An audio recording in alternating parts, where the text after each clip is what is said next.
Welcome to Zooming In, a project of the Unpopulist. I'm Aaron Ross Powell. Academic freedom is under assault, but who is mounting that assault depends on who you ask. The right has long argued that universities are controlled by the left, with free inquiry the victim.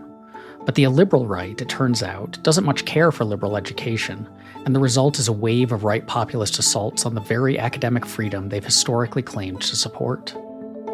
To explore these issues, I'm joined by Jonathan Marks. He's a professor of politics at Ursinus College and author of Let's Be Reasonable, a conservative case for liberal education. The right has long claimed that leftist control of our universities results not just in indoctrination, but in a climate that pushes back on the free inquiry that is central to the university project. That the left opposes free speech and doesn't want professors to explore ideas that it doesn't like. At the same time, though, we have seen an increasing turn on the right against academic freedom. The most recent and prominent example is probably the New College of Florida, where the right has taken over the college board and is instituting a narrow conception of what a university ought to be and the kinds of ideas it ought to explore. And yet many on the right seem far less concerned suddenly about academic freedom when it's their guys limiting it, or when its limitations are being used to promote right-wing causes. Why is there that disconnect? Why do we see people on the right much more concerned about assaults on academic freedom when they come from the left, but then suddenly becoming very quiet when it is the right and conservatives apparently doing it? I have a couple of ideas about that, and maybe just a little bit of background about the New College situation. That began in January 2023, so that's just this year, when Ron DeSantis appointed 6 new trustees, which together with some others already appointed constitute a majority of the New College Board.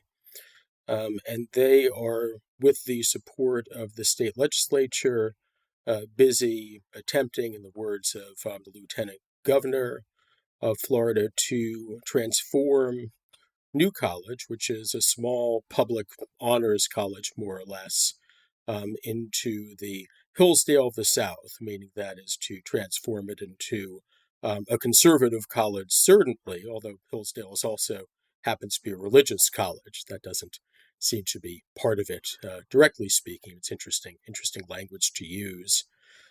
So, in the course of that, they appointed a new president. They've at least put into the future various folks who had cleared every other hurdle to tenure, all with a view to putting their stamp on the college. That's a violation of academic freedom for a number of reasons, but one of the reasons has to do with the principle of shared governance, whereby trustees, show a certain kind of restraint, even with respect to, or especially with respect to, matters of curriculum, where faculty are thought to have the expertise and the purview to make most of the determinations about what's going to be taught. So what explains support for these actions among people who have been screaming and complaining about academic freedom and free speech on campus for many years? I think there are 2 answers to that question. The first one is, kind of despair. That is the sense that free speech really can't be preserved on universities by traditional means. Colleges will not transform themselves. They're too dominated by left progressives. And so the only thing you can do is try to place enormous pressure on them to reform. So some folks who favor free speech and academic freedom may not even love what's going on at New College, but they consider it a kind of a great warning signal that will maybe spur some colleges, universities to reform themselves. by caring more about free speech, intellectual diversity, that kind of thing. But there's a second issue which I think is important, which is that there are some folks behind this reform, like Chris Rufo, who's one of the trustees at New College, who have said quite openly that they're not in favor of academic freedom. They are motivated by what I'd call, spirit of illiberal populism. And so they think that ostensibly, neutral sounding things like academic freedom, where it sounds like every idea is going to have its day, or freedom of speech, where it sounds like every idea is going to have its day, or even free markets, where it sounds like, everybody sort of gets to do what they want. Those things, the argument is, are sort of Trojan horses in a way for the dominance of nowadays a left progressive elite. And so you can't honor academic freedom. You have to crush the left progressives in the university. You have to crush the left progressives over at Disney. You have to crush the left progressives in the civil service, and so on. I think there's a lot of very interesting ways we can kind of carve those attitudes at the joints to try to get at what's going on and why we should be concerned about it. Because on the one hand, just the idea that there's a small university that used to be fairly progressive in its academic outlook and is now being shifting. There are plenty of conservative universities out there. You mentioned Hillsdale, but there are also, more like evangelical religious. There's like Bob Jones University, and there was Liberty University. And there are universities that just kind of have more of a conservative bent. And that's not necessarily troubling to us, right? Like is there anything wrong with saying our university is going to advance a particular perspective? Well, certainly there's nothing wrong with it vis-a-vis our laws, but there's a long tradition to which academic freedom is connected, whereby universities ought not to be founded to advance a particular agenda. So if you look at the early history of academic freedom, in 1915, when the American Association of University Professors issues a statement that came in a lot of ways to define academic freedom with adjustments down to the present day. They said that you've got proprietary institutions, and those institutions are looking to advance a particular vision. Could be religious, might not be religious, but we're looking to advance some set of values of some kind. And then there's the new research university, and they're devoted to inquiry into matters of human concern, right? And they really want to distinguish themselves from those proprietary institutions. In their view, those proprietary institutions can continue to exist. Nothing wrong with that, but the claim of the university for public support rests on the role it plays in the advancement of inquiry and knowledge, which is in some ways at odds with the notion that what we're about is promoting, some vision of social justice or another. When we're talking about free inquiry and advancing knowledge, though, so newspapers have a split between editorial and their news reporting side, right? And there's a recognized, like the journalists are doing something fundamentally different than the columnists are. At the university, is there, as far as like what kinds of inquiry we ought to protect or ought to see as constitutive of this flourishing academic freedom, it seems like, could there be a difference between these, like, say, hard science researchers are exploring kind of every question, no matter where it might lead, which might be different from the professor who is using their position and their research to engage in, say, like very direct political action or persuasion that is, so we might want them to express their ideas freely, but I can imagine someone saying that's a different thing. It's a different thing from the sociologist trying to figure out why gun violence happens versus the sociologist who is spending his or her classroom hours telling the students that they should go out and advocate for gun control. Yeah. So, couple of things to that, right? Every answer is a couple of things, right? So, the first thing is to say that there is a wing of the university that really has its origin in the 1960s. These are programs in things like ethnic studies, African American studies, Chicano studies, that kind of thing, right? And those disciplines, or they're really interdisciplinary programs, understood themselves really quite self-consciously as looking to enact some kind of political objective. But in so doing, I think they did think of themselves as changing the character of the university, and that's a problem. Let me explain why it's a problem. So I said that our claim to academic freedom as professors, and I am a professor, has historically rested on the idea that we are, as you say, pursuing inquiry, arguments, and evidence where they lead, rather than trying to advance a partisan agenda, right? How can we say state or trustees don't intervene, right, if we ourselves are pursuing a partisan agenda?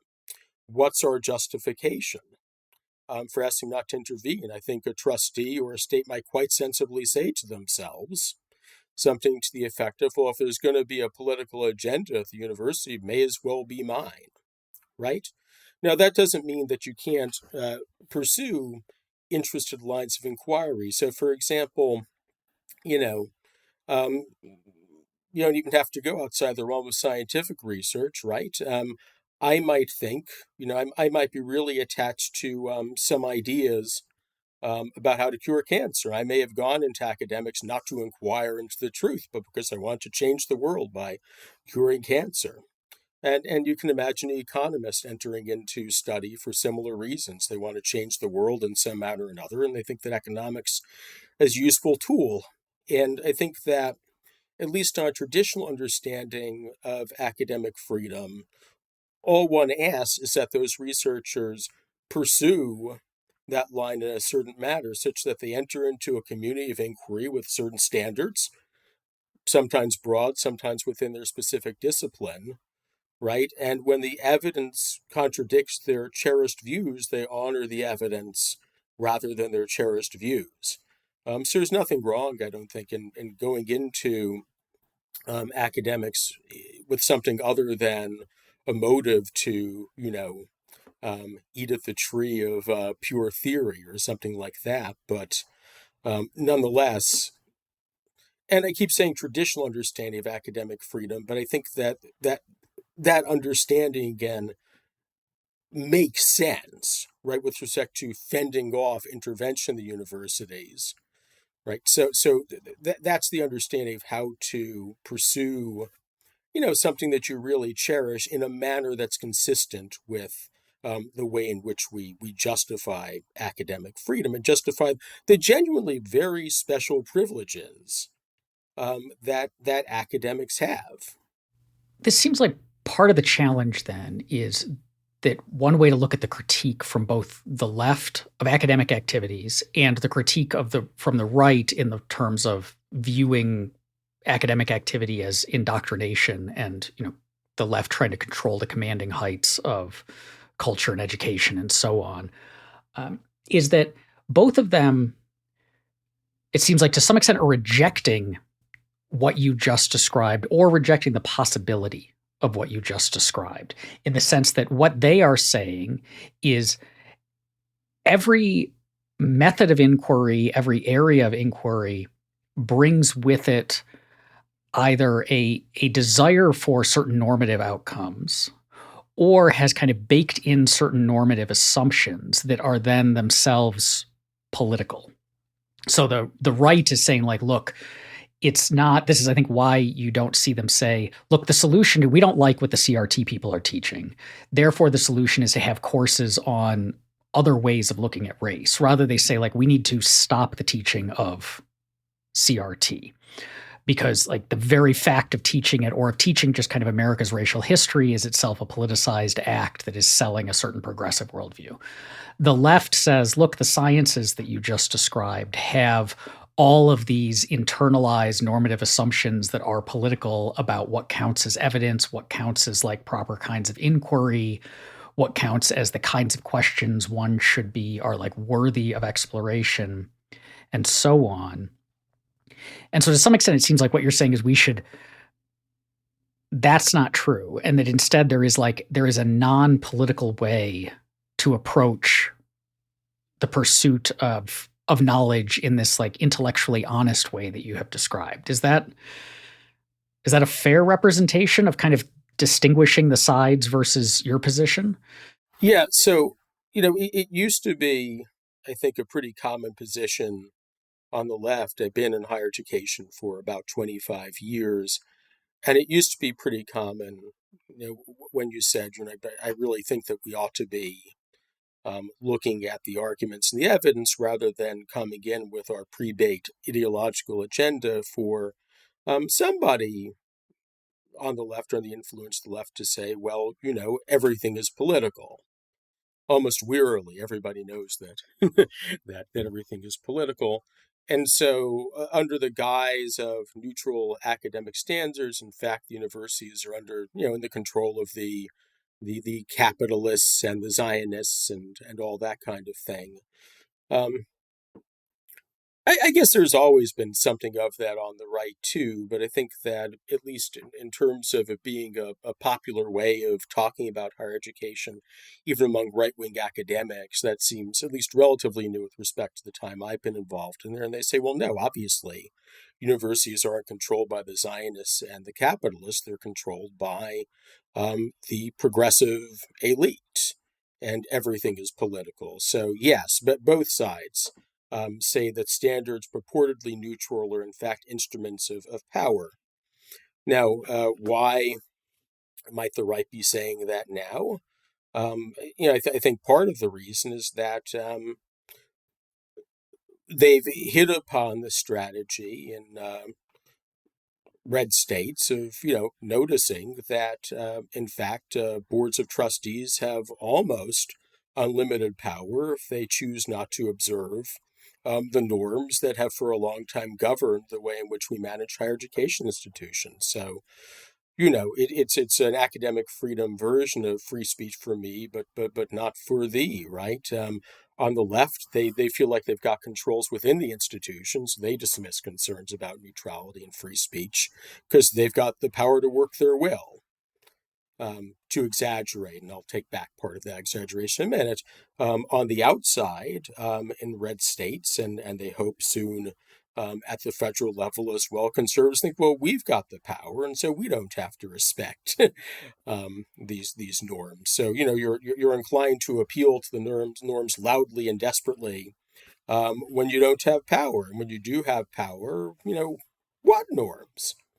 Now, there is an intellectually serious argument, of course, and that's where I take part of this back, that says, well, there is no sort of point outside of our subjectivity where we can occupy and, look down on things and say, well, I've got the objective truth of the matter. I think that's right, but at the same time, that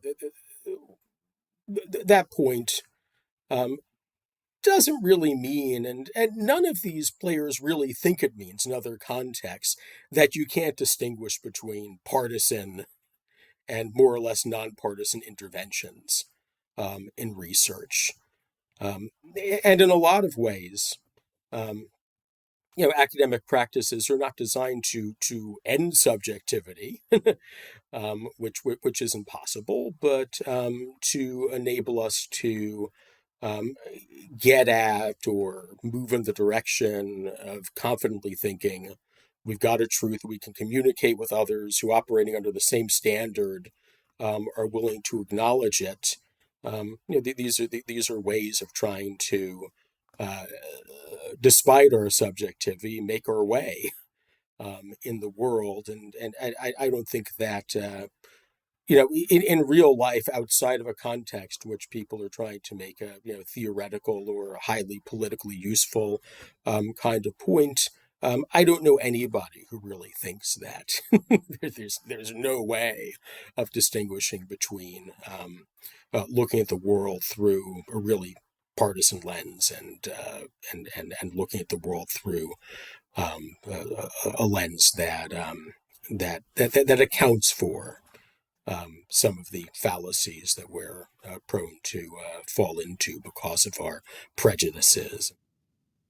Early discussions of what now we call cancel culture and the worries about free speech, at least in this latest iteration, because I'm old enough to remember like the 1990s, they arose in the university context. So the early stories were about students protesting speakers and so on. And universities have stayed at the center of this conversation about free speech and free inquiry and worries about its degradation and on through to the conversation we're having now. And I guess the question I want to ask is why universities? Why are universities so much at the center of these fights about politics and indoctrination? Given I several years ago I decided to look at the research, and it turns out that professors, as wonderful as professors are, they don't have that much of an impact on their students' political views.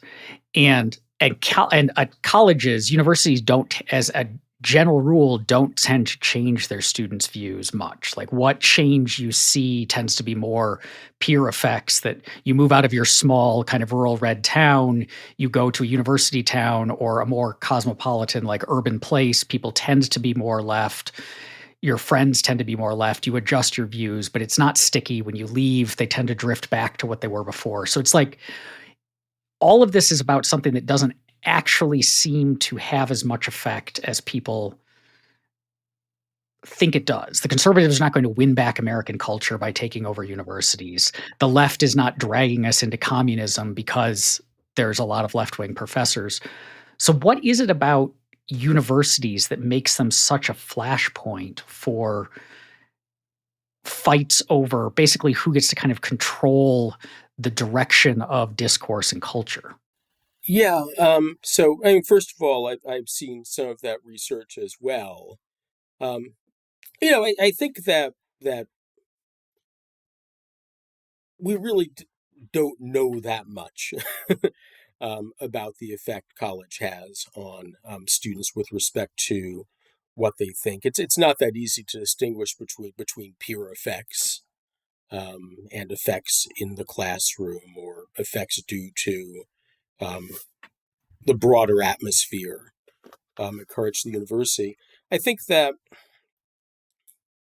there's no question that both the left and the right, whatever the merits of that research, think that universities are a way, just as you say, of exerting some control over the discourse of what kinds of things people talk about, of what kinds of things get published. Um, So, way back, long before the 90s, in 1962, there's this document issued by Students for a Democratic Society, which came to be known as the Port Huron Statement, in which they say quite explicitly, what we really need to do is to ally ourselves with left-wing actors outside of the university and the labor movement and elsewhere, and transform universities into bases for an assault on the loci of power. Something like that.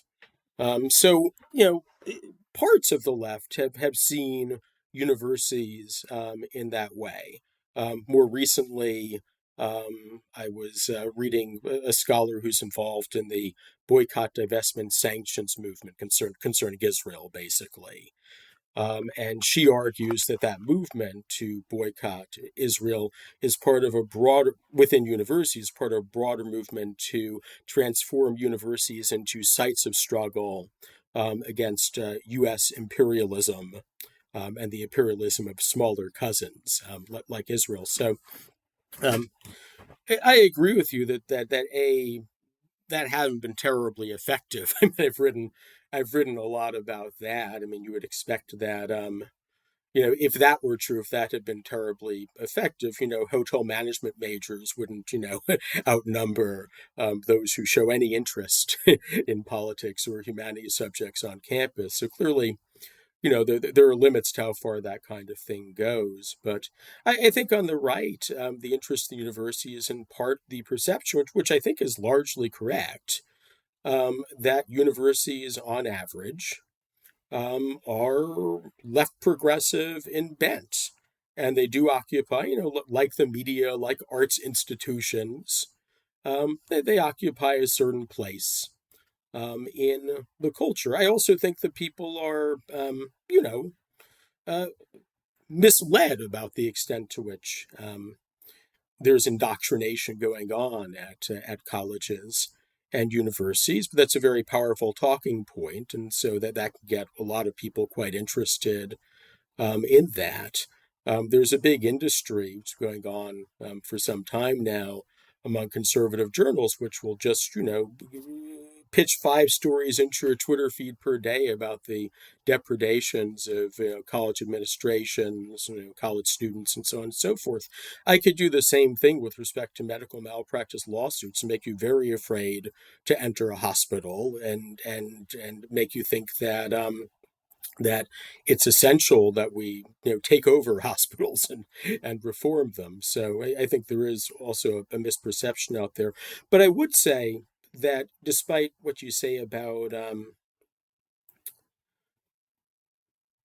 the research showing, I think what it mostly shows is that peers at colleges are more important in the way in which students move than faculty members are, and that tracks with my own experience. Nobody listens to me, so um, so I get that. Despite that, at the very least, one could argue that there's a missed opportunity there. So let's say that the overwhelming majority of faculty are left progressive and that they vastly outnumber conservatives, which is true nationally, right? We do know this based on self-reported data, big studies from the Higher Education Research Institute. Well, your ideological bent, despite all of our training and all of our efforts, our ideological bent affects what questions we think it's important to look into, what studies we're going to view with great skepticism, which ones we're just going to sort of add to our arsenal, which students we find irritating, which ones we view as heroes, and so on. Right. So I said before there's some truth to the notion that we are subjective. Professors are subjective too, despite their training. And so when you look at an institution that not only is dominated, again, faculty wise, and also student facing administrator wise, by left progressives, you start to notice, well, they're telling everybody else to look into their prejudices, but they don't seem particularly to care about their own. And when confronted with the idea that there aren't that many conservatives at universities, they're inclined to say, well, that's because, conservatives are stupid money grubbers. So, of course, they don't feel at home at universities.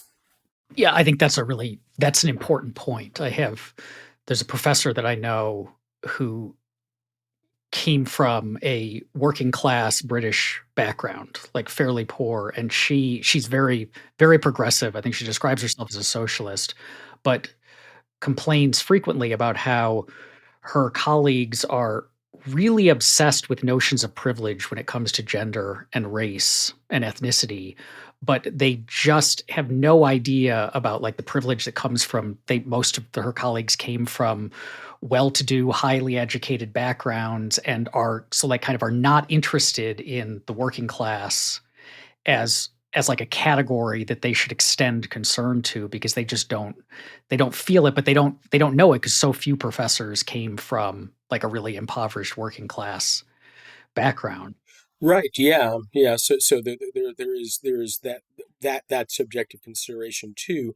Richard Rorty wrote a book probably a couple of decades ago now. Richard Rorty, both an engaged person of the left and also a well-known philosopher.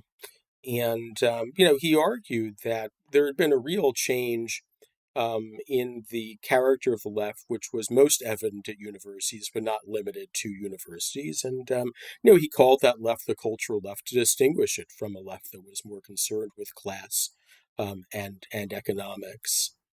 As you say, you can get that critique of universities from left liberals too, except they'll say, well, parts of the university are too dominated by this piece of the left, and I prefer to be dominated by this other piece of the left.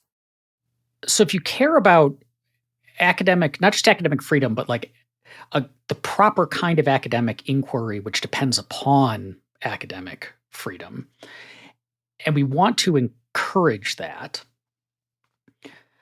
what do we do in the current environment? Because we seem to be in a situation where the left does have overwhelming control. I mean, the study, like the surveys of how many people in a given department are registered Democrats versus independents versus Republicans. It's, depending on the department, there can be basically 0 Republicans and everyone is Democrats and so on. Like, it is overwhelmingly left. But the right is increasingly turning against, as you described, academic freedom in an attempt to kind of take over and move things not towards free inquiry, but just in a direction, in an unfree inquiry way that's producing the kinds of stuff that they like. How do we start to fix that? Because you're asking sides to like give up their arms to some extent, while the other guys seem to be arming up as much as they can. Yeah. So the short answer is I sure don't know, but I'll give you a couple of ideas. I mean, one is I think it really is partly a fight, among conservatives, right? I mean, there are in a way 2 fights, right? One's inside the university and one's outside the university, and university reform nowadays, as I said, sort of at the top of this, seems to be motivated by illiberal populism, right? So the argument is something to the effect of, well, these ostensibly neutral politicians, or rather these ostensibly neutral institutions, are dominated by a sort of, sick-minded elite, and by God, we're paying for it, and waitresses and truck drivers shouldn't have to subsidize people who hate them, right? This is pretty straightforward populism, and it worships at the altar of Viktor Orban in Hungary, was quite explicit about thinking that we need to move toward illiberal democracy. Historically, of course, there's been a healthy chunk of the right that thought that what conservatives needed to preserve was precisely liberalism, modified in some way. So I think that, part of it is simply, just trying to defeat the illiberal right. That's partly, conservatives surely can't do it alone, right? But can be part of that effort. So I think that's part of it. And then within the universities, on the other hand, I think that, and I think this really goes on from campus to campus. It's not some big nationwide thing that can happen, but from classroom to department to college to becoming a model for other colleges and so on. Colleges, they need to, they need to concede, as I think you can find, again, a lot of non-conservatives conceding that conservatives have a legitimate gripe with colleges and universities, and while it shouldn't be remedied by allowing conservatives to take over some of them, right, or something like that, college universities need to show in different ways as to some extent that they do already. In other words, a lot of the university still very much consists in the disinterested pursuit of knowledge, right? Just because a lot of faculty members are liberals doesn't mean that they'll never tell you about the existence of Adam Smith or Friedrich Hayek, right? Or people like that. But they need to demonstrate in a variety of ways that they take this problem seriously, as by and large they haven't been, it seems to me. In a way, it's quite convenient to have an illiberal populist assault on the university, because then you can stave off any kind of criticism by saying, well, that's the illiberal right who's saying that. And even if there were a glimmer of truth, we wouldn't want to encourage the illiberal right. So I think that inside the university, people who are devoted to academic freedom, which I think is most faculty members, right? Most faculty members need to actually find their voices, and where issues arise, right? That can really